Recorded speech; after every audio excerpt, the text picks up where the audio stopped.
Aku yakin beberapa teman-teman pasti ngerasa kayak gue udah ngelakuin ini itu tapi kok yang naik dia sih. Ada yang kayak dia S2 di luar negeri tapi sampai sini gaji UMR segala macam. Company A lagi hiring nih untuk social media manager. Terus apply, tapi kok nggak ada balasan. Dan ternyata they are not really hiring. Is it a deal breaker kalau misalnya for example CV atau misalnya portfolio dibantuin?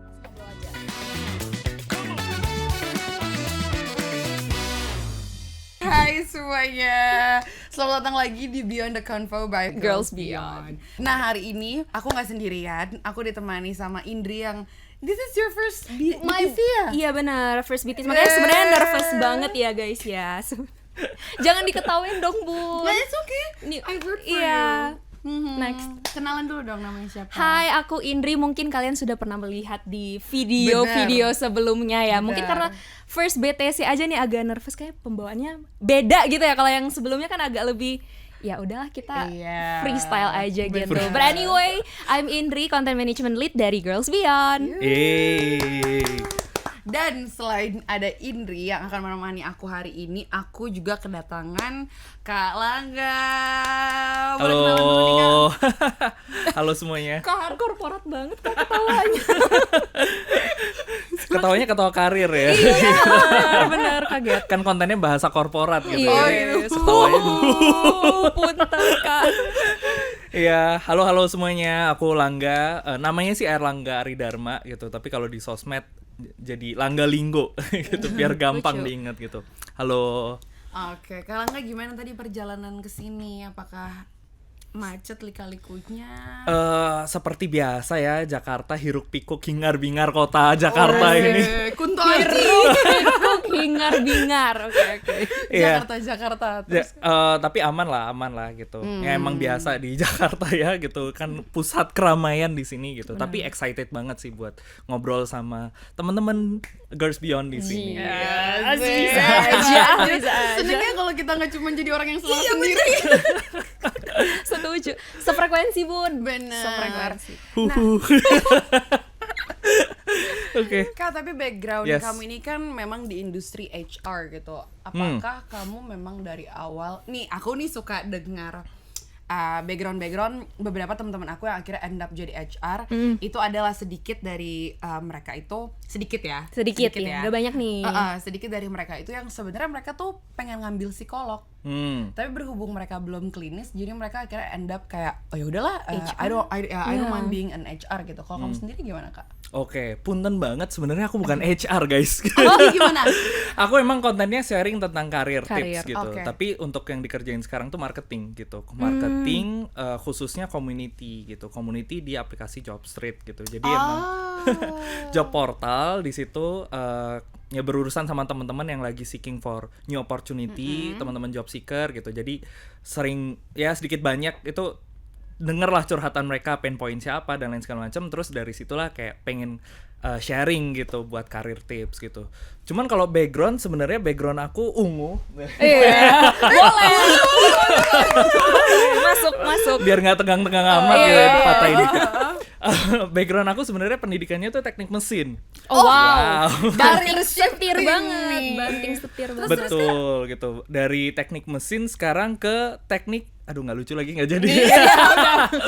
Ya dari teknik mesin. Cuman waktu itu sebenarnya suka banget ya sama ilmu teknik mesin gitu. Aku emang anaknya tuh sebenarnya suka hitung-hitungan, matematika, fisika gitu. Jadi nggak punya isu di situ. Sampai suatu momen pada saat kuliah itu magang kan. Magang waktu itu magang di Surabaya di salah satu pabrik kapal gitu. Terus maksudnya suka sama apa yang dikerjain gitu. Tapi waktu pas magang tuh aku ngerasa kayak aku nggak menjadi diriku sendiri, karena ternyata aku tuh suka ngobrol sama orang gitu. Kayak sekarang ngobrol sama teman-teman di sini. Masuk. Iya itu, suka ngobrol sama orang. Dan kalau misalkan aku di situ kan di onsite ya gitu. Kalau di site tuh kan ya kayak orangnya itu terus gitu, sama bapak-bapak itu segala macam gitu. Jadi walaupun suka sama yang dikerjain, tapi kayaknya aku nggak merasa nyaman. Akhirnya aku pindah ke marketing gitu. Cuman di awal emang langsung community juga gitu. Jadi waktu itu sempat di FMCG, terus habis itu sempat di startup juga, kemudian sempat di telco provider juga, tapi community selalu yang dipegang tuh community. sampai terakhir ini di Job Street community tapi community of job seeker. Nah, di situ terbukalah mata saya gitu. Kayak Indonesia ini kan banyak banget ya, Wak, gitu ya, orangnya tuh banyak banget Wak. gitu. Wak. Dan ternyata permasalahannya itu juga banyak gitu. Tapi yang paling mendasar adalah ya human capital gitu. Benar-benar. That's why di situ aku ketemu banyak permasalahan dan aku ngerasa kayak ada obligasi atau keharusan buat sharing, buat ngebantu teman-teman supaya bisa dapat better opportunity di dalam career path-nya mereka gitu sih. Oke. Tapi sorry Kak, ini sama tidak dengan talent pool kayak recruiter yang biasa ngambilin talent pool gitu loh. Maksudnya job street-nya atau kamunya? Akunya? Akunya swimming pool. Seru banget di Olimpiade ditunggu. Kayak beda banget ya, generasi dari jokesnya agak beda ya gitu. Aku nggak tahu harus gimana tadi, nggak terdiam. Iya, beda. Jadi kalau misalkan talent pool tuh kan sebenarnya dia actively recruiting ya, atau bener. misalkan scouting gitu, scouting orang ya, gitu. ya. Nah kalau misalkan aku di Job Street itu udah ada teman-teman yang emang mereka actively open Job Street app untuk seeking for opportunity, new opportunity. Nah di situ aku bantu mereka untuk develop their career gitu. Dengan apa? Sharing. Kayak counselor. Yes, Ya, counselor. Correct. Mentor. Mentoring. Ya kurang lebih Gitu. gitu. Ya kurang lebih ya, seperti ya, itu ya. gitu. I see, Jadi I kita see. kayak bikin activation supaya mereka bisa terdevelop juga. Dan ini memang target marketnya tuh memang untuk para job seeker. Yes, specifically job seeker atau kita nyebutnya candidate gitu. Jadi memang ini service dari Job Street yang ibaratnya bisa jadi value dari Job Street sendiri untuk para job seeker gitu ya Kak? Betul. Kalau boleh tahu nih Kak, community yang sekarang ada di naungan kamu lah ibaratnya gitu, yang personally di kamunya sendiri di Job Street ini, itu ada berapa nih si anggotanya lah, membersnya bisa dibilang? Surprisingly, ini mau main tebak-tebakan nggak? Takut. Clue. Cluenya ya langsung aku kasih tahu aja deh, banyak gitu. Banyak. Jadi surprisingly itu sebenarnya kita ngitungnya dari monthly active user gitu. Jadi teman-teman yang emang kalau misalkan tergabung dalam komunitas tuh sebenarnya banyak, tapi kan ada yang one off ya gitu. Jadi masuk terus habis itu cabut gitu. Nah, kita ngitung dari mereka yang beneran engage per bulannya tuh datang terus gitu. Nah, itu over 2 million gitu. Wow. Indonesia. Yes gitu. Jadi banyak banget job seeker guys di Indonesia dan ini itu gitu. Indonesia doang ya Kak? Yes, yang itu Indonesian. Wow. Gitu. Mostly, tapi kalau aku boleh tanya aja sih, kayak kalau dari sisi data yang memang kamu pegang, sebenarnya job seeker yang ada di under community kamu ini mostly datang dari mana sih Kak? Misalnya mungkin SIS-nya gitu. Oh, ini menarik nih. Jadi kalau misalkan kita lihat gitu, tentu di berbagai job platform mereka punya niche marketnya sendiri gitu. Tapi Job Street untuk saat ini kan kami masih leading job platform gitu. Karena sebagian besar itu mereka juga yang pekerjaan-pekerjaan yang cepat banget ininya, maksudnya turnover rate-nya. Jadi misalkan kayak teman-teman yang di hospitality gitu, terus habis itu operator gitu. Jadi secara SES tuh sebenarnya lebih banyak di daerah tuh banyak, di Jakarta pun juga banyak gitu. Tapi bukan teman-teman yang middle manager gitu, enggak gitu. Kebanyakan ya gitu. Although memang ada juga yang middle manager gitu. Gitu sih. Selama ini kan kayak kita berdua juga jatuhnya job seeker kan. Benar. Kayak kita ada di dalam female Benar. itu kita job seeker gitu. Tapi to get the point of view dari orang yang ada di dalam yang memang mengorganize atau bisa dibilang menaungi sebuah community yang isinya job seeker, itu menarik banget sih. Nah, sebenarnya ada satu yang aku kepo banget. Apa tuh? Sekarang ini kan turnover di mana-mana itu lagi gila-gilaan. Yes. Benar. Turnovernya plus PHK-nya juga. Iya benar. Gitu. Nah, kalau dari perspektif kamu nih Kak, yang ada di dalam yang punya community-nya itu, sebenarnya tuh dari aspek PHK ini tuh lagi sebesar apa sih, and what started it? Apakah memang dari sisi ekonomi kita yang sedang goyang currently gitu, atau emang menurut kamu ya emang ini lagi fasenya dan ada faktor-faktor lain gitu? Soalnya kayaknya dari beberapa tahun lalu itu kita dijanjiin ini bonus demografi ya. Kalau tahun-tahun 2025 ke 2030 kalau nggak salah, kayak anak muda kebanyakan populasi itu lagi di masa produktifnya, kira-kira kayak gitu. Nah, tapi kan sekarang yang kita lihat di lapangan malah pada PHK atau kayak job fair yang tadi itu membludak semuanya pada nggak kedapatan kesempatan malah untuk ikutan job fairnya gitu. Dan ini kayak udah terjadi udah setahun belakangan dari Winter Tech terakhir. Benar-benar. Yes. Betul. Jadi ini pertanyaannya bagus banget ya. Loaded question. Boleh napas dulu kan? Disokin dulu. Smedi dulu boleh nggak?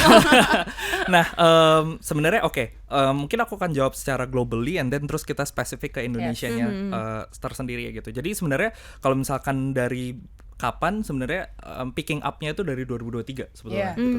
Jadi Tech Winter tuh one of the reasons gitu. Cuman kalau kita lihat secara global tuh ada 3 triple shock sebetulnya sekarang gitu. Jadi yang pertama tuh ada macroeconomic uncertainty gitu. Nah, ini masuk nih kita ya. Lumayan sensitif untuk dibahas secara global ya gitu. Terutama dengan kalau misalkan kita lihat world order tuh kan lagi berubah tuh dari yang tadinya semua pada menuju pusatnya tuh di US kan gitu. Pusat dunia awalnya ke US. But now sekarang lihat ya produk-produk Cina tuh lebih kompetitif gitu kan gitu. Mau itu mobil even BYD tuh sekarang udah market share-nya ngalahin Tesla gitu. Dan mereka udah mau masuk di sini untuk pabriknya. BYD. Yes, exactly gitu. Terus habis itu handphone dan lain segala macam itu China udah coba untuk taking the leap lah gitu. Jadi dan ini efeknya kemana sih gitu? Tentu efeknya bahkan ke kebijakan yang emang sifatnya tuh global gitu. Kayak misalkan Trump nih yang baru-baru kan Trump ya gitu kan naikin Indonesia katanya flat 19% gitu.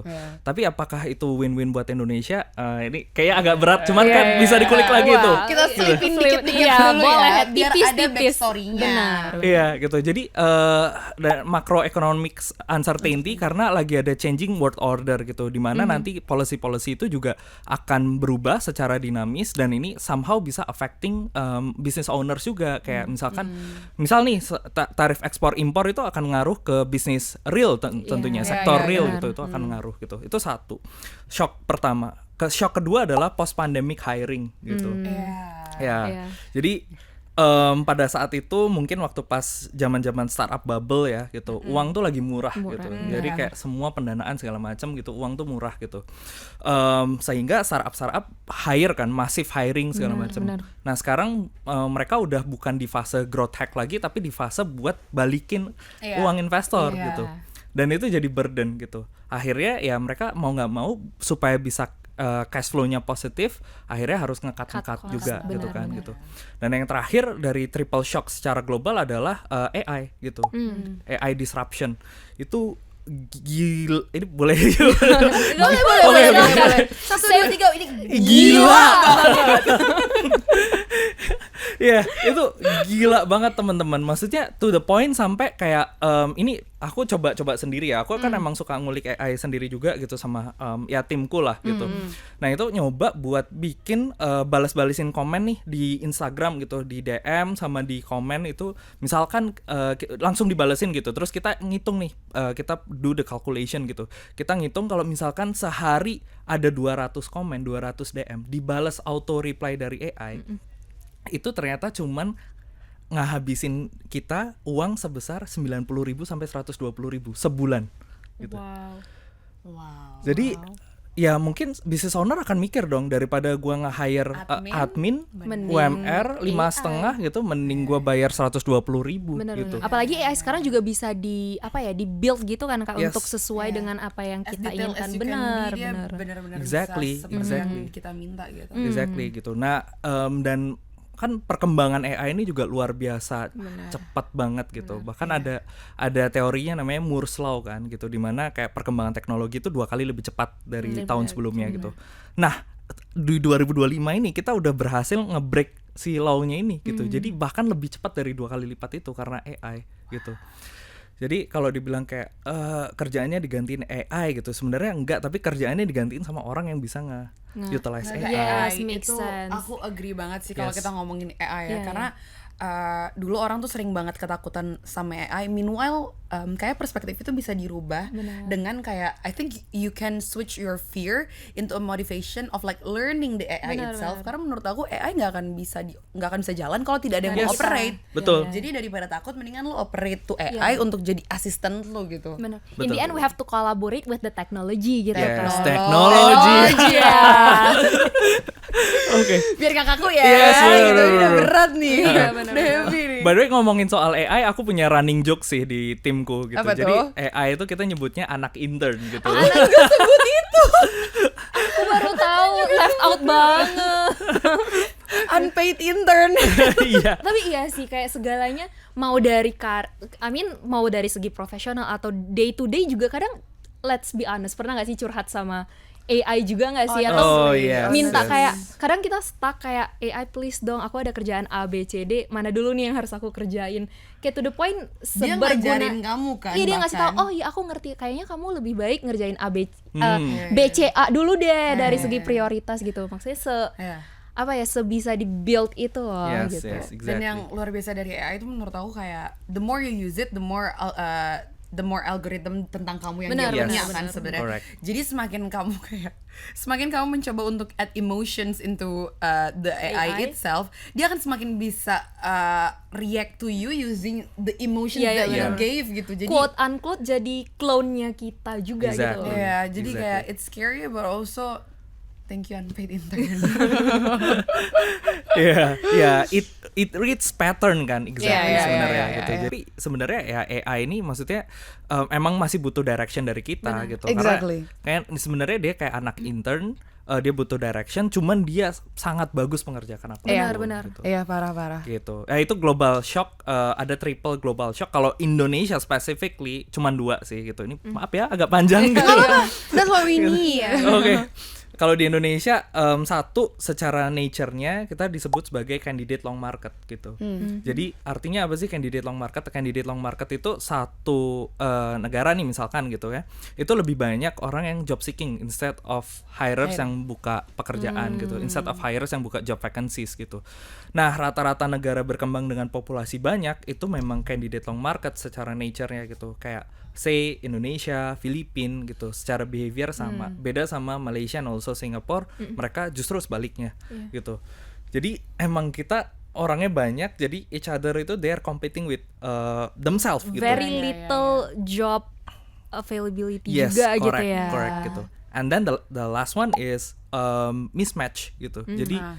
Jadi misalkan let's say ada 100 candidate gitu, applying for job gitu, applying for 10 jobs, 10 roles lah misalkan, cuman ada 10 opportunity nih gitu dari 100 ini. Itu bukan berarti 10-10-nya terabsorb gitu, mungkin bisa aja cuman 2 and then 8-nya ini tetap kosong, vacant, karena mereka nggak capable buat ngisi ini gitu. Nah itu that's the issue sih. Gitu. So that's why kenapa kayak kita itu sering lihat, kayak job fair kemarin membludak banget, terus banyak kayak lagi nyari loker gitu, tapi kita juga lihat di job vacancy itu tetap banyak gitu loh. Pada kemana, kayak dari sisi perusahaan juga nyari nggak ada, tapi dari job seeker nyari juga nggak ketemu yang cocok. Tapi tuh ini aku jadi karena ada omongan ini aku jadi keingat gitu loh. One time tuh aku pernah ada conversation lah sama I think sama Kak Firari atau siapa, aku pernah ada conversation sama coworker kita. Terus kita tuh jadi ngebahas kayak udah mulai ada ketidakseimbangan antara capability dari SDA yang dipunya di Indonesia, which is itu akan panjang lagi bahasannya karena udah akan ke poverty chain, terus udah education system dan lain-lainnya. Tapi in the other hand, dengan kondisi Indonesia yang seperti ini dan dengan SDA yang tersedia di negara ini, demand dari company-nya pun sudah mulai tidak make sense. Let's say kayak lo mau hire intern, tapi lo pengen intern lo tuh udah punya 3 years of experience. Speknya tuh spek udah full time gitu Iya. Meanwhile orang itu apply untuk intern to get the experience gitu. Why kayak if I'm experienced, why would I apply for an intern? I would just apply for a full-time job, full-time role gitu. Tapi kalau menurut kamu sendiri nih, kayak looking for from another perspective, ini anomali apa sih sebenarnya? Atau apa? Iya, ini sebenarnya itu banyak banget ya yang kayak gitu ya, maksudnya sadly gitu, itu hard truth-nya emang banyak yang seperti itu gitu. Jadi that's why aku juga create a platform called Locker Serem gitu kan gitu. Jadi yang buat yang tahu belum tahu bisa. So Locker Serem basically it's a work life struggles gitu. Kita ambil UGC submission dari teman-teman cerita tentang pengalaman pahit mereka gitu ketika mereka sedang bekerja gitu, terus menemukan unfortunate events lah gitu, and then kita angkat di platform tersebut, kita hadirkan dalam bentuk comic book satire gitu, jadi satir lah, komik satir gitu. Nah tadi kenapa sih bisa seperti itu ya, karena kita again sadly kita banyak orang gitu, jadi kayak semena-mena gitu loh, maksudnya some of them ya gitu, I wouldn't say semuanya gitu, tapi some of them itu kayak ya udah gitu, kalau lu nggak mau kan pasti juga ada orang lain yang mau juga gitu. Melihat bagaimana tanda kutip kayak how desperate orang job seeker ini to get a job. Tapi nggak seharusnya seperti itu. Exactly. That's why kita create platform tersebut to create transparency, supaya orang ya mereka bisa punya ada blueprintnya lah, oh ternyata yang benar tuh seperti ini gitu. Dan buat mereka yang mengalami unfortunate events, mereka bisa cari better opportunity juga dari network yang dipunya, and then mungkin buat teman-teman perusahaan yang emang mereka misconduct behavior itu, mereka bisa berbenah diri lah, karena takut juga untuk di-spill-kan gitu. Benar-benar true. Tapi kayak kalau aku boleh tanya, from your perspective and your opinion, di situasi yang sekarang ini, kalau kamu bisa kasih skala 1 sampai 10, how sad and hard is it sih to get a job? From scale 1 to 10. Karena kamu langsung kan kayak yang terjun untuk melihat pejuang-pejuang. Kamu kayak punya 360 view-nya lah, bisa dibilang secara nggak langsung gitu. Tiba-tiba sad. Sekarang lumayan sulit sih, maksudnya again and again bukan karena job opportunity itu kurang ya gitu. Jadi sebenarnya opportunity-nya tuh ada, tapi again mismatch itu sendiri gitu. Itu yang kita trying to solve juga di Jobstreet gitu. Karena kita nggak pengen kayak oke, kita hadirin nih gitu. Ini Mas lu bisa daftar di sini, Mbak lu bisa daftar di sini gitu. Tapi mereka ternyata nggak capable. That's why kita enhance mereka, kita develop skill mereka dengan community ini gitu. Nice. Cuman kalau misalkan skalanya berapa, mungkin I would say for now ya, specifically for now sampai mungkin until 2026 itu mungkin 8 and 8.5 lah gitu. That's high. That's intense. That's intense. Iya, karena ada beberapa yang kayak cerita kayak Mas gue udah not even 6 bulan, ada yang kayak Mas gue udah 2 tahun nggak dapat kerjaan. Terus ada yang kayak dia S2 di luar negeri tapi sampai sini gaji UMR segala macam gitu. Ya itu rawan ditemukan sih. Yes gitu. Jadi kayak I always say to my friend, to my colleague, kayak kalau kalian sekarang ada kerjaan, kayak kalian harus bersyukur, kalian tuh privilege gitu. Bener, kayak kalau misalnya mau ngeluh, terima kasih hari ini aku capek gitu ya. Iya sih. Exactly. Aku udah mulai gitu soalnya. Ada momen aku kayak pusing banget, tapi tuh kayak thank you Tuhan masih bisa pusing karena kerjaan, bukan pusing mikirin cari kerja gitu. Karena ada yang pernah bilang secapek-capeknya kamu kerja, lebih capek lagi kamu nyari kerjaan gitu. Betul. One thing to be grateful about. Tapi menarik tadi dari Kalangga kan bilang sampai 2026 ini skalanya how sad 8. Tapi how long will this tetap berlangsung gitu loh Kak, masa uncertainty ini apalagi di bidang karir gitu. Uncertainty-nya uncertain. If it's certain, it's not uncertain gitu kan. Oke. Tapi menurutku itu akan slowing down atau mulai decreasing tuh di after 2026 gitu. Jadi kayak I think peak point-nya tuh di 2026. Kenapa? Karena akhirnya orang adapt kan gitu. Mereka kayak desperate for jobs. Akhirnya what they can do is actually creating jobs. So by being an entrepreneur gitu. Jadi at some point gitu. Dan dengan adanya AI ini, trust me mungkin 2 tahun dari sekarang itu baru akan ada buzzword-nya, atau 1-2 tahun dari sekarang lah bakal ada buzzword-nya namanya solopreneur gitu. Karena mereka susah dapat pekerjaan, mereka desperate, akhirnya mereka jadi entrepreneur dan di enhance dengan AI. jadi nggak perlu hire orang, mereka bisa berjualan dengan sendirinya gitu. benar-benar. Ini tuh sebenarnya secara nggak langsung sudah mulai dilakukan nggak sih sama orang-orang nomad yang work remotely. Kayak let's say gue suka nulis script writing, terus kayak di Indo nggak terlalu laku nih untuk script writing, and then kayak mungkin gue ke Upwork atau freelancer, and then kayak oh ternyata ada orang Rusia yang lebih oke dan lebih bisa appreciate dan bisa pay me well. Gue apply, terus kayak I use AI to help me do my course gitu. Itu udah mulai dilakukan gak sih sebenarnya sama mereka? Yes. Tren digital nomad nih lumayan gede juga. Betul. Ada French kiss gitu.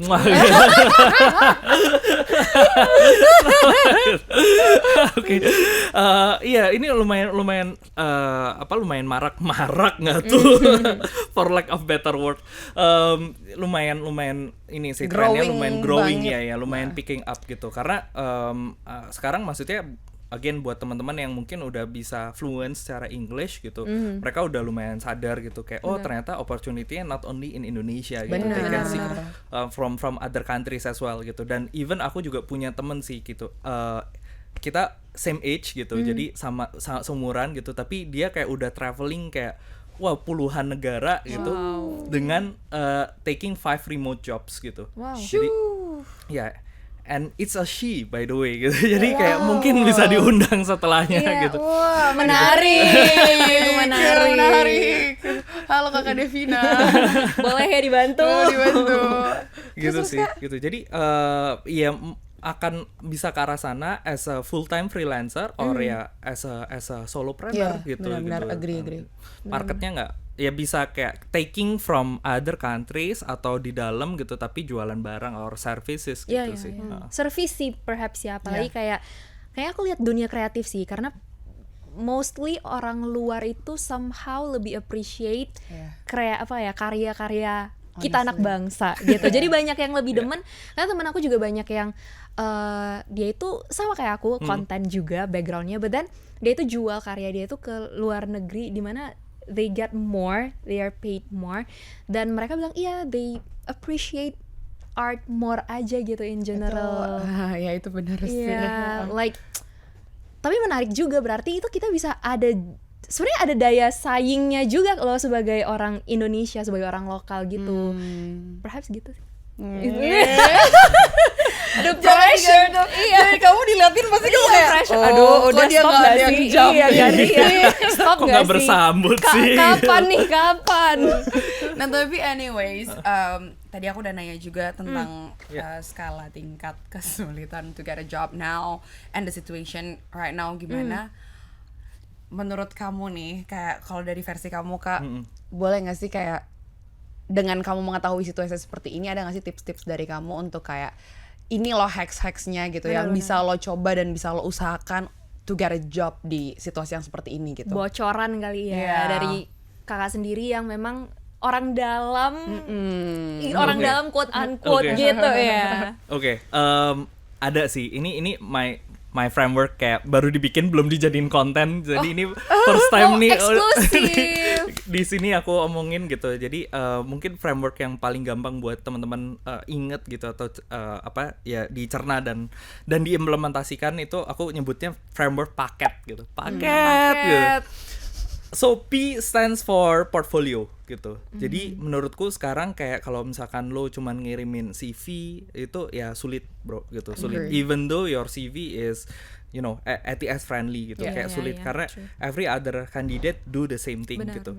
Jadi so you have to create your own work portfolio, not only for creative people but all of us need to create a work portfolio. Work portfolio itu apa sih? Work portfolio basically kayak lu ceritain aja yang lu kerjain tuh apa selama ini gitu. Achievements sebenarnya Kak. Correct gitu, or projects gitu. Ya. So not only experience, tapi ya misalkan kan pada bilang Kak aku fresh grad, aku belum punya work experience, apakah aku perlu bikin work portfolio? I think yes gitu. And what you can do is you can create a dummy project, mockups, mockup or dummy projects gitu. Atau misalkan kayak lihat nih, misal ada brand gitu, dia habis ngelakuin activation apa gitu, and then you can create your own version kayak if I were the community manager or if I were the brand manager, I will do this. Ya. Exactly. ala evaluasi gitu kali ya. I Iya. will make it better by doing this Yes, gitu ya. correct gitu. Jadi kayak ya nggak ada no excuse man gitu. Lu bisa kayak work around on it gitu. Jadi dan di dalam satu slide itu sebenarnya bisa ceritain satu project, terus habis itu bisa beberapa slide lah. Work portfolio itu bisa multiple slides gitu. Cuman di dalam satu slide tuh yang penting kayak problemsnya apa. So you have to state the problems gitu, problem statement, and then after that what you do gitu. As a solution. Yeah, as a solution, actionnya apa, and then the last one is result gitu. Yeah. Udah basically 3 itu Yeah, aja yeah, gitu. But you tell the story gitu Yeah. during the interview, Yeah. and then you can also submit with your CV on it gitu. Iya. Gitu. Itu satu portfolio P. And then the second one is A, Iya, pakai. AI for literacy, of Wow. course. Nggak jauh-jauh ya, nggak jauh-jauh. Iya, itu the good thing about AI is actually we are starting at the same time gitu, globally gitu. Yeah. Jadi kalau misalkan lu mau start apapun lah, lu mau start Web3, lu mau start IP intellectual property, Indonesia tuh selalu terakhir gitu. Karena ya if you compare with US gitu, ini sad truth-nya if you compare with US, China gitu, kita lacking di situ.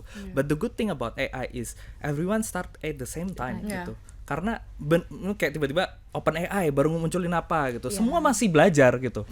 Jadi ini kesempatan kita buat taking the leap gitu, gitu.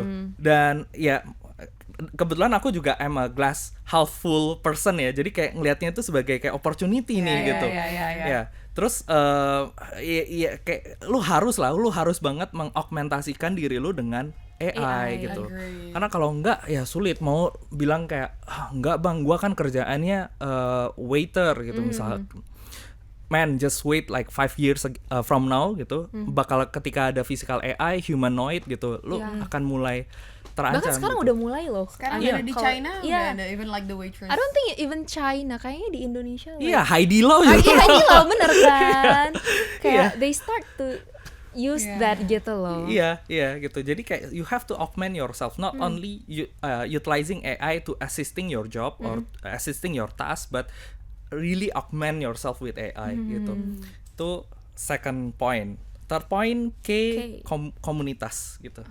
Komunitas, networking gitu. Jadi bener. Jadi kayak ada yang bilang kayak wah ini jalur ordal apa segala macam. I think ordal itu sebenarnya Lu yang buat tuh ordal gitu nggak sih? Iya, exactly. Iya. Ordal tuh sah-sah aja. Ordal means for me, ordal tuh your networking skill. Iya gitu. benar. Karena ada garis ini nih, menurut aku ada garis pemisah yang blur antara ordal dan nepo baby. Iya. That's a totally different thing menurut aku. Iya gitu. benar. Iya. Kalau misalkan lu ordal tapi lu capable ya Ya. so be Ya it, ya udah ya, gitu ya, kan benar, gitu, nggak benar. apa-apa gitu. Ya masalahnya jangan jadi nepo baby aja gitu Benar, kan benar, gitu. benar. And then yang keempat itu experience gitu. Jadi kayak tadi even though lu fresh grad gitu ya, lu harus bikin kayak misal social movement atau misalkan apa gitu supaya apa ya, get the sense gitu. Karena lu kalau misalkan book smart doang nggak kepake Harus gitu. praktek. Exactly. Lo harus punya practical skill yang emang beneran lo harus hands on lah, get your hands dirty gitu. Agree. And then the last one is tailor your CV. So no one size fits all gitu ya. Gitu. Jadi kayak lo nggak bisa kayak gue udah ngelamar segini gitu, tapi CV lo mungkin cuma 2, 3 gitu. Lo harus bener-bener make tailored CV for specific role, specific job, specific company gitu. Karena mereka akan nge-ranking kan. The thing about ATS friendly adalah mereka tuh nggak cuman oke, ini sesuai filternya gitu, sectionnya sesuai, enggak gitu, tapi they are also ranking yourself gitu based on apa, relevansi gitu. Jadi dia udah punya keywordsnya sendiri, dan lu kalau misalkan keywordsnya itu nyambung gitu ya, lu akan ditaruh di yang paling atas. And then HR will only see kayak maybe top 100 atau top 50 lah dari situ. Gitu sih. I think that's paket gitu. Paket. Agak nge-rap ya ngejelasin.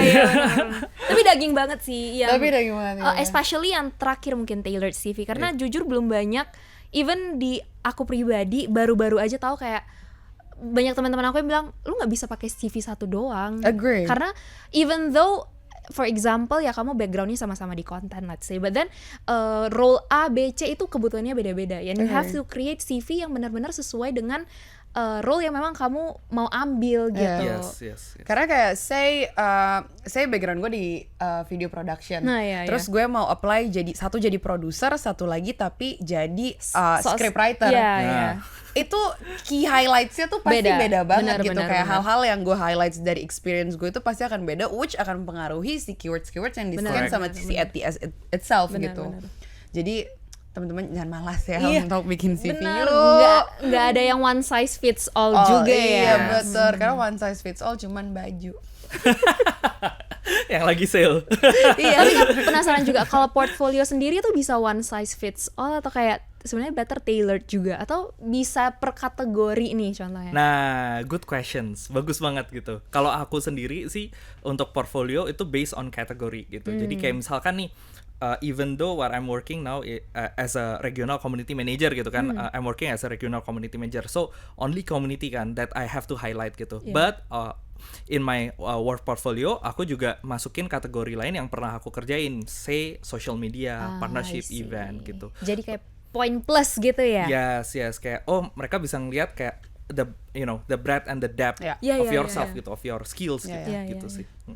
Nah, tapi kalau kita ngomongin kayak apply, kayak oke, kita udah siapin tailored CV, terus kita udah siapin categorized portfolio. Udah rapi semuanya. Iya benar. Tapi tuh kadang ada momen-momen di mana kayak ternyata let's say company aja deh, kita nggak usah sebut namanya. Misalnya company A lagi hiring nih untuk social media manager, terus apply, tapi kok nggak ada balasan dan lain-lainnya. Benar. Ternyata they are not really hiring. Jadi itu semua untuk formalitas aja. Itu sebenarnya true or false sih, Kak? Wah, ini pertanyaan yang bagus, tapi semoga saya lumayan PR train menjawabnya.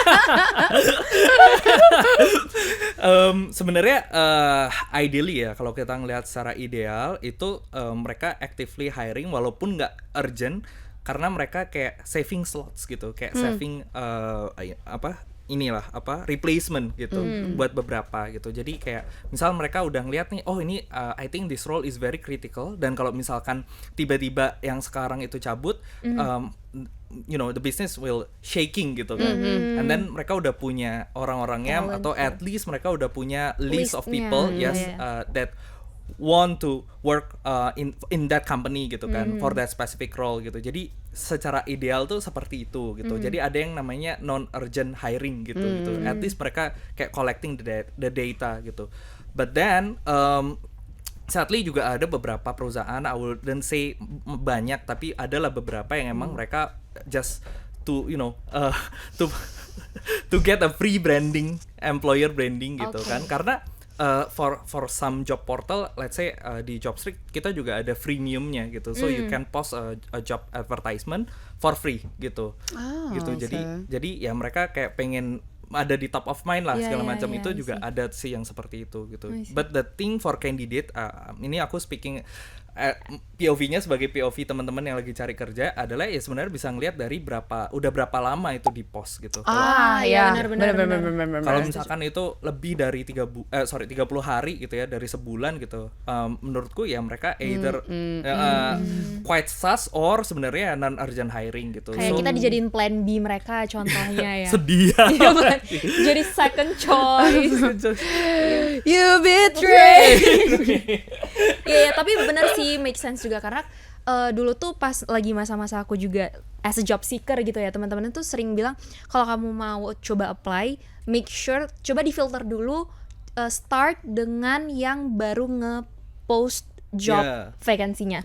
Jadi kalau bisa di sekitar 24 jam, jadi per hari ini, and then kalau misalnya udah semua baru kita makin ke yang belakang lagi, karena kalau misalnya baru, which means kan masih fresh, ada kemungkinan mungkin si HRD-nya lagi ngelihat juga, lagi actively juga gitu. Yes, true. Ini tuh juga agak berhubungan sama desas-desus ya. Desas-desus. Mumpung ada sosok Kalangga di sini, boleh ya kita goib.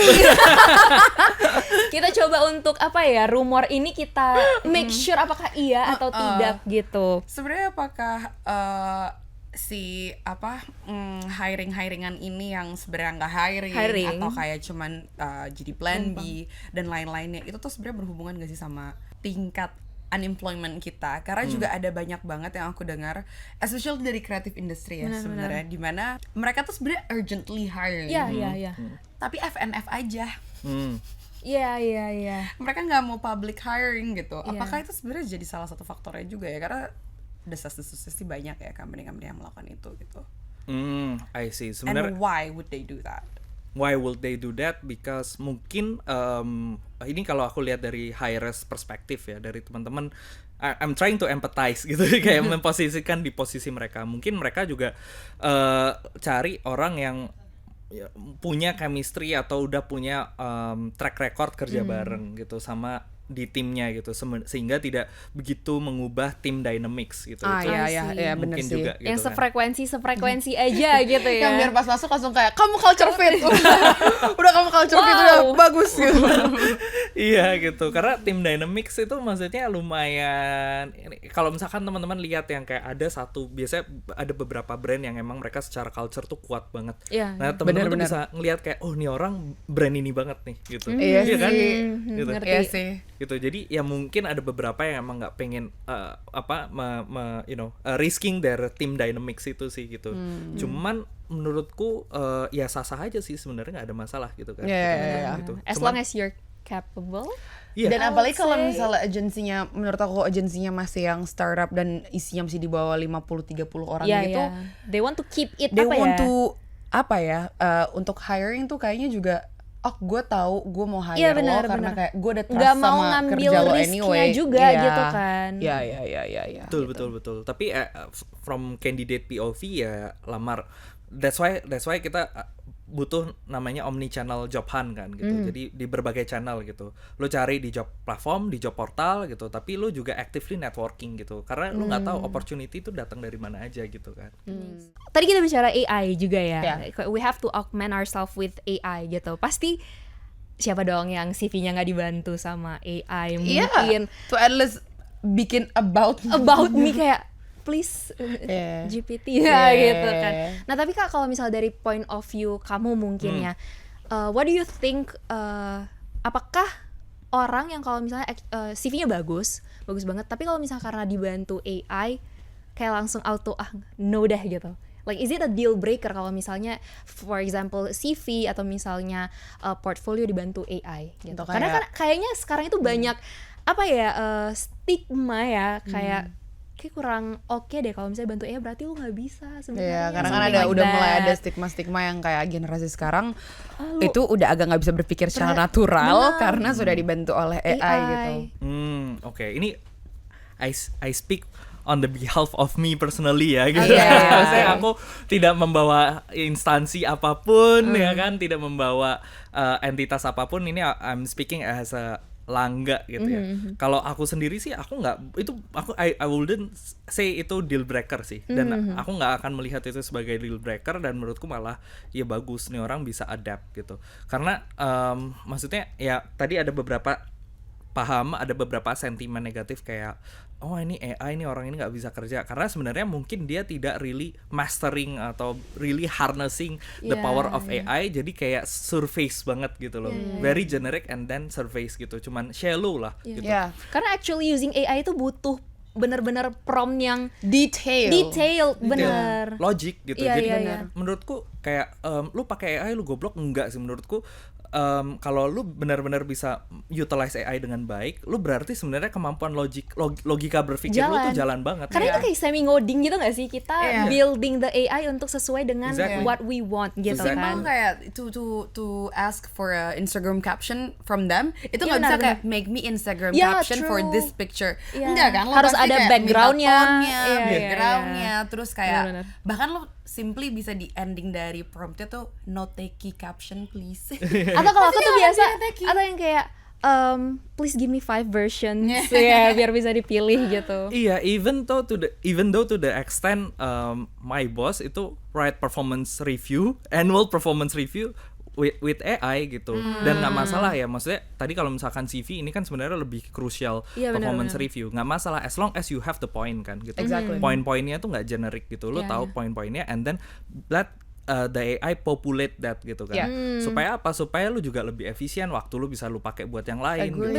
Agree. Jadi kayak ide intinya itu dari kita, tapi AI itu memoles menjadi sesuatu yang lebih easily understood by others gitu. Exactly. Nah, yang salah the thing about CV yang tadi adalah kalau misalkan lu bagus banget di CV lu, but then lu nggak bisa convince ya or deliver itu gitu, kayak ternyata beda banget pas di interview, ya lu salah gitu.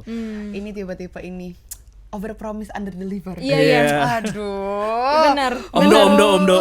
Jangan ya kakak ya. No. Oke, aku mau nanya mitos atau fakta selanjutnya. Yes. Apakah kalau CV yang resignnya kayak dari company A ke company B itu kok kayak cepet nih, banget, kok kayak, under setahun, under 6 bulan 1 quarter nih. contoh. Ada Ada istilahnya loh. Apa? Kutu Quote, loncat. iya bener. You took my thunder. But anyway, ya. Tapi benar, kutu loncat maksudnya. You still have the moment kok. Iya, it's fine. Maksudnya banyak loh yang dicap, maksudnya kayak bahkan dulu aku ya di sebelumnya gitu. Kayak dia itu teman aku sendiri, dia itu potensinya she's so smart. Tapi dari orang lain tuh melihat, oh ini anak kok cepet banget ya lompat-lompatnya, ini kutu loncat ya. Kan perhaps bisa aja ada beberapa, I don't know, mungkin dia yang di offer or what. Mungkin itu ke Kak Langga deh yang jelasinnya. Tapi what do you think tentang si kutu loncat itu tadi, Kak? Is it always like necessarily bad? Bad, benar. Enggak sih menurutku, depends ya, again depends on the frequent-nya juga gitu. Kalau misal dalam 5 bulan lu 5 company kayak, man, wow, what's your problem man gitu. Kayaknya kayak question mark. Why? Dude, ini bukan school trip ya gitu. Bukan field trip gitu, kayak what happened gitu. Cuman kayak misalkan kayak buat selama 2 tahun and then pindah 3 atau 4 company, I think still fine ya gitu. Cuman kita perlu ini juga track back juga, kira-kira kenapa sih alasan pindahnya. Is it because of the better offer atau misalkan karena dia punya masalah atau apa. That's why itu something that we can cover as well, or something that we can look when we are interviewing, interviewing and then lihat juga di portfolionya gitu. Kan the number speaks kan gitu. Yes. Jadi ya lu lihat aja kalau ini anak emang credible, emang capable, ya I think dia pindah karena better offer gitu. Dan problemnya adalah gimana hirers atau perusahaan itu kasih kayak ini yang oke gitu kan gitu. Iya, increment yang oke juga gitu. Gimana caranya dia bisa nge-keep, oh nih anak nyaman dan lain segala macam, bisa grow dan lain segala macam gitu.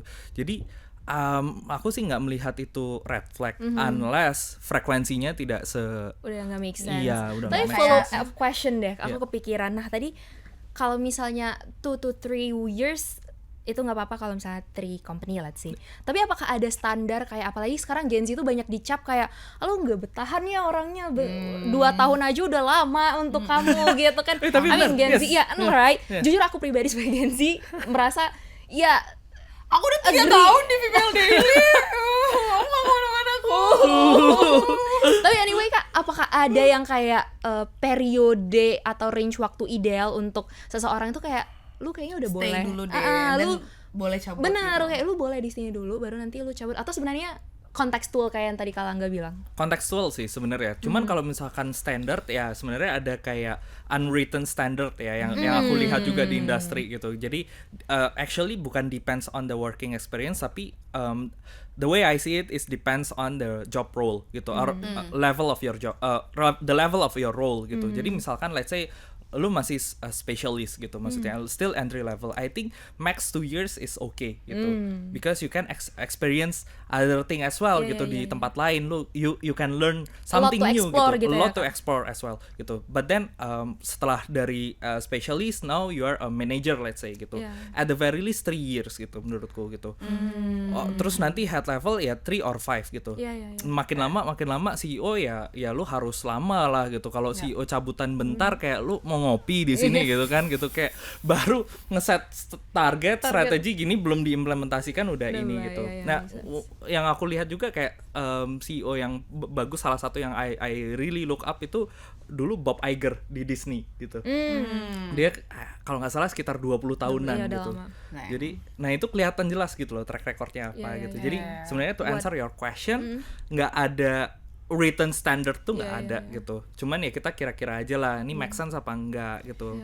Dan maybe not per company ya, tapi per role jatuhnya. So like if you're in this role, mungkin 2 tahun let's say. But then if you're offered with either kamu naik jabatan atau mungkin di rotasi ke role lain, you can stay longer as long as there's something you can get. Karena aku ada satu moto dari teman aku.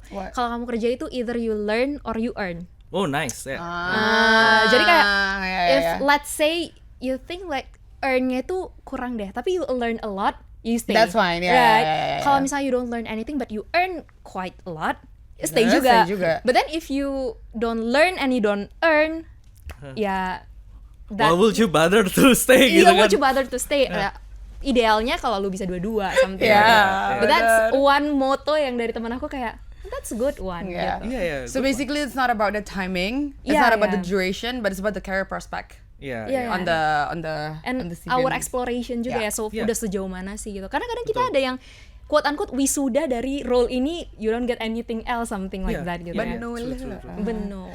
Aku agree kalau yang itu. Oke, next. Aku ada lagi satu nih ya. Banyak ya Bun desas-desus yang Anda dengar ya. Kadang kita tuh kalau misalnya buka di job portal suka banyak, let's say kayak Female Daily lagi hire social media manager, copywriter dan lain-lainnya. Say gue tuh sebenarnya interest nih di 3 role yang kebuka. And you have the skill. And I have the skills and I have the experience. Sebenarnya salah nggak sih kalau misalnya aku tuh apply-nya langsung to these 3 roles, atau kayak kayaknya baiknya lo pilih satu aja deh yang lo apply gitu. Like image kamu di company-nya, let's say gitu ya. Oke, depends setiap orang. Tapi kalau aku sendiri, again I'm speaking on my behalf ya gitu. Kalau aku sendiri sih aku nggak masalah gitu. Aku justru encourage my team to actually looking for other side hustle as well gitu. Karena jadi kayak aku akan sangat bangga, benar-benar sangat bangga kalau misalkan tim aku itu dia nggak cuman kerja buat aku, tapi dia ambil 5 side hustle gitu misalkan gitu. Oh berarti itu proving kalau dia ini capable. Kayak I hire a very smart people to do this gitu, a very smart person to do this gitu. Jadi aku nggak masalah as long as they deliver gitu. Jadi ya nggak masalah juga gitu. Nah, with the same framework, I would encourage anyone itu buat ya udah lu tebar jala seluas-luasnya gitu. Karena lu nggak tahu mana yang masuk anyway gitu kan. Kenapa lu batasin, lu limitasi peluru lu gitu loh gitu. Gitu. Jadi nggak masalah gitu, dari situ mereka bisa maksudnya dari situ lu bisa mempertimbangkan sendiri gitu kayak oh kayaknya I think lebih di sini deh karena pros and cons-nya begini gitu. Nah, ada real story-nya sebenarnya temanku, dia sumuran sama aku by the way gitu. Dia punya career path yang luar biasa bagus gitu. Aku nggak akan spill namanya gitu, tapi dia punya career path yang luar biasa bagus dan dia ngelakuin itu gitu. Jadi dia dulunya awalnya waktu pas kuliah itu dia bikin agency, terus habis itu karena dia udah punya experience-nya, dia bisa argue with the hirers gitu kan. Terus dia kerja di sini, and then dia pindah-pindah juga tuh gitu. Max 2 years pindah gitu. Nah sampai to the point di tempat dia sekarang, sebelumnya dia sempat interview di Google gitu. Terus habis itu salary dari Google segini, di tempatnya sini masih segini. Di counterback lagi sama dia. Terus gue keterima di Google nih gitu. Lu mau naikin nggak? Kalau nggak ya gue pindah Google. Akhirnya dinaikin gitu. Dan itu salary-nya tuh almost 100 gitu. Dengan umur sekarang gitu. In Indonesia gitu. Tapi itu jadi leverage dia ya Kak ya? Iya, exactly leverage gitu. Ya betul itu. Kata yang pas. Benar ya? Benar yes. gitu. Akhirnya. Udah your moment. Iya betul. Ya gitu. Jadi maksudnya ya you can use that as a leverage gitu. Kayak sebar terus habis itu lu consider pros and cons-nya. Terus kayak lu sebenarnya cocok di sini tapi harganya kurang oke ya tembakin aja. Karena we might be valued differently di different place and roles juga kan. Mungkin itu jadi kayak faktor konsiderasi juga, kayaknya aku better di A atau B mungkin gitu. True. Tapi aku ada kepikiran satu, boleh ya nambah. Nggak tentang ini tebar jala gitu kan. Tapi on the other hand, nggak tahu ini sama atau enggak, but ada banyak juga kasus-kasus teman aku pribadi itu yang dia itu apply for A, but then ditawarin, lu mau nggak jadi B? Gitu loh. Jadi kayak temen kamu namanya Erlangga. Wah, itu cerita aku kayak sorry agak pick me. Sama-sama Gemini. Oh iya benar. Gemini. But anyway, spotlight is yours. Kayak banyak banget teman aku yang kayak aku apply for A, but then mungkin perhaps di company-nya itu lebih urgently need di B gitu, ditawarin kamu mau nggak jadi B, tapi alhasil sometimes mungkin ada yang cocok because they are capable, but then ada juga kasus-kasus yang nggak cocok gitu, kayak jatuhnya dia nggak lulus probation let's say, but siapa yang salah, who's to be blamed gitu. Nah kalau yang kayak gitu gimana nih Kak? Menurutku siapa yang salah sebenarnya bukan aku. Kalau aku tipe orang yang kayak ketika ada masalah dalam hidupmu sebenarnya permasalahannya itu ada di kamu gitu. Kalau aku tipenya That's gitu. deep. Gitu. Jadi kayak misal kamu punya tim, terus habis itu kamu kesal banget sama si timmu gitu, kayak misalkan anjir nih kok bego banget nih orang gitu ya gitu, misalkan gitu. Ini boleh nggak sih? Sekali lagi kok udah mulai nyaman gitu. Safe space. Misal bego banget gitu. Kalau aku ngelihatnya kayak, oh ini salahku, kenapa aku hire dia in the first place gitu. Karena kan ada option, waktu itu option buat enggak, atau lu sekarang bahkan ada option buat nge-cut dia, tapi lu tetap ngejalanin itu gitu. Jadi Nice.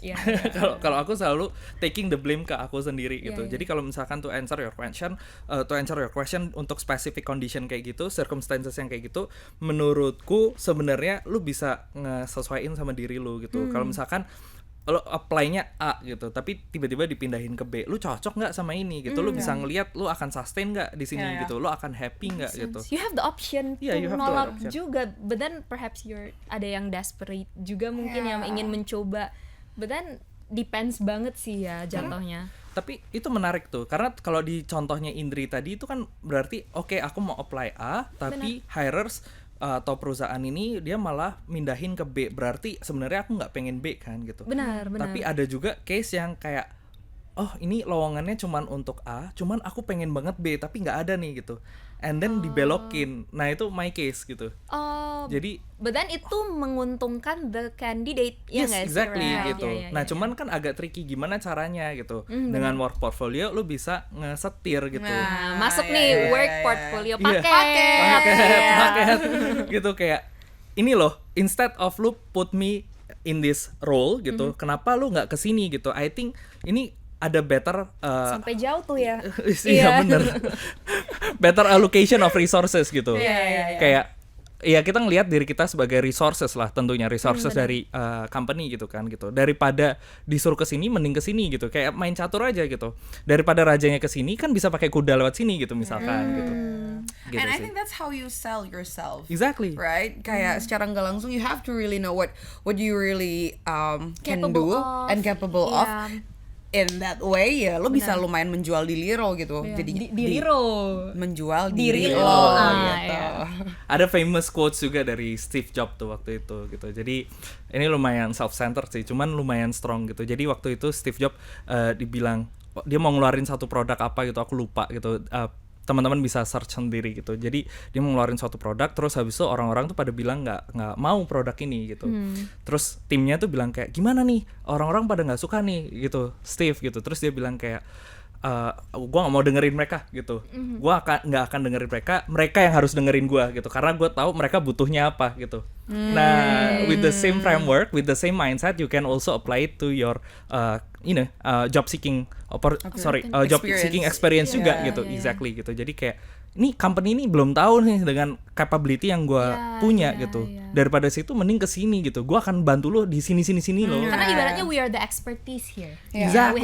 We have the say kayak betul. Di sisi gini loh sebenarnya yang benar, kira-kira kayak gitu. Betul. Ya. Selalu melihat kayak interview tuh. Nah ini juga pain point teman-teman, kalau interview tuh biasanya teman-teman kan kayak gue mau kerjaan gitu. Nah itu menurutku salah gitu, karena interview tuh lo saling kenal gitu. Both sides tuh lo lagi evaluating each other gitu. Jadi instead of kayak Kak minta kerjaan dong gitu, enggak, lo tawarin expertise lo gitu. Terus kasih tahu mereka lo bisa begini loh kalau pakai gua gitu. But that's true, karena banyak yang merasa kayak kita sebagai kandidat itu powernya agak di bawah, jomplang dibanding dengan si interviewernya, let's say, atau company-nya. Padahal we need each other nggak sih? Kayak I need your maksudnya dari company need our expertise dan kita sebagai resource, tapi dari kita juga ya butuh tempat untuk bisa mengeluarkan itu dan gaji gitu ya.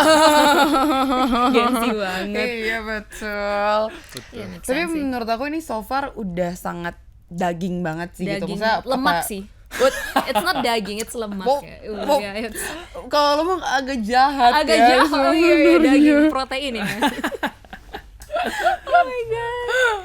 Tapi ini semoga teman-teman di rumah yang memang lagi di dalam fase job seeking juga bisa merasa terbantu, apalagi tadi dengan framework paket. Apa tuh? Dengan framework paket. Sekali lagi. Sekali lagi.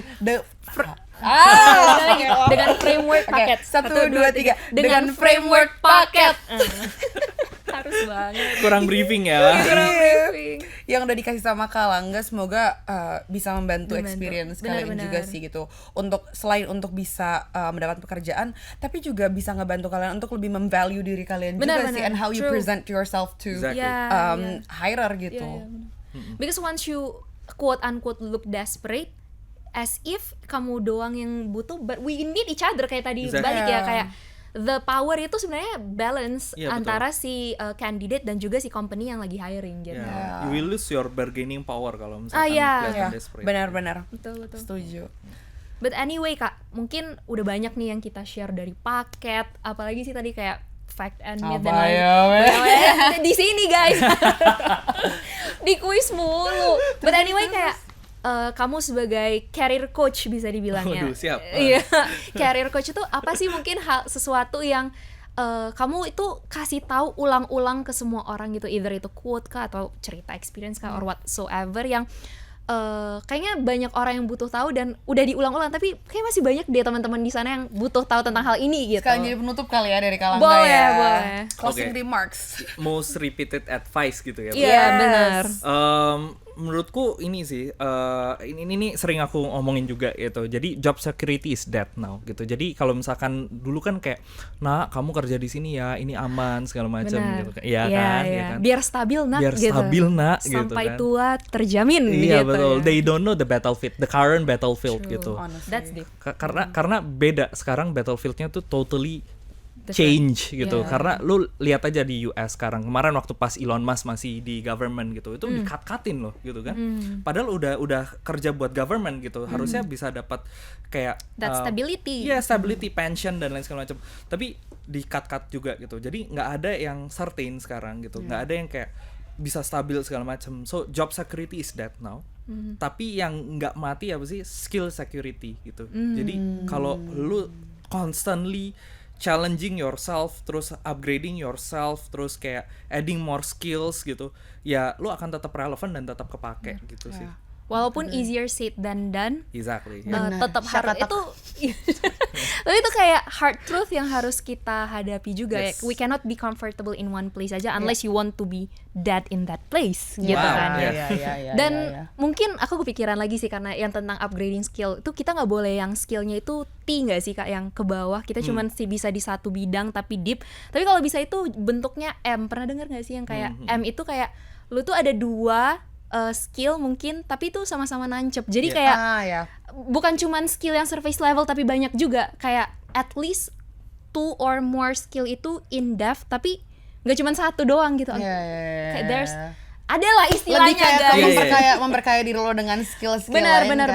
Walaupun itu tuh sering disalahartikan sama orang kayak lo tuh nantinya tuh jadinya nggak spesialis, tapi lo jadi generalis gitu. Padahal sebenarnya that's totally okay. But then there's kan lo this memperkaya term general specialist kalau nggak salah, di mana iya you are capable di beberapa skill, tapi ya in depth juga di each skills itu. Iya, sama jangan lupa visibility gitu.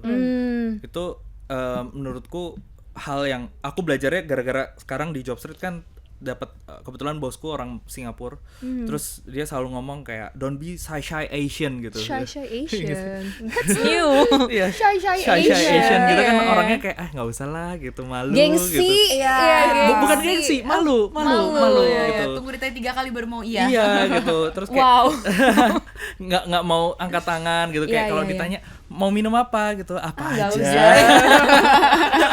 Nah, kalau dalam karir nggak boleh kayak gitu, dia bilang gitu. Jadi visibility is the key gitu. Karena mungkin ngerasa kayak ada ya aku yakin beberapa teman-teman pasti ngerasa kayak gue udah ngelakuin ini itu, tapi kok yang naik dia sih gitu. Ya just because she or he can explain gitu. Brand herself more contohnya. Iya gitu, dengan visibility. Nah itu bisa intra di dalam tempat teman-teman bekerja atau ya inter gitu dengan ya you update your social media gitu sih. Ini berarti in other words personal branding jatuhnya Ya, juga ya. personal branding. Ya betul, sama exactly. cara pembawaan diri sih itu juga menurut aku penting banget ya. True. Betul. Yeah. Thank you so much untuk teman-teman yang udah standby sampai akhir.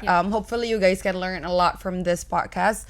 Dan semoga teman-teman yang sedang mencari pekerjaan di luar sana bisa segera mendapatkannya, ya bisa dimudahkan. Dan kalau misalnya tidak ada space untuk kalian bisa masuk, why don't you create your own space, ya kan? Kayak sekarang waktunya untuk menjadi kreatif ya. Iya, yang kayak kata kakak Nggak. Langga tadi, ya ampun. Mungkin jadi solopreneur gitu ya, solopreneur. Ya udah, kalau gitu thank you so much dari gue Keisha. Dari aku Indri. Dan aku Langga Linggo. Semoga kita bisa ketemu di episode selanjutnya. And if you guys wanna listen to somebody else atau pengen kita ngundang orang lain, boleh banget komen di bawah. Semoga nanti diwujudkan sama Indri. Yes. Karena Indri We listen, we don't judge. So thank you so much for watching and until next time. Bye. Bye. Thank you.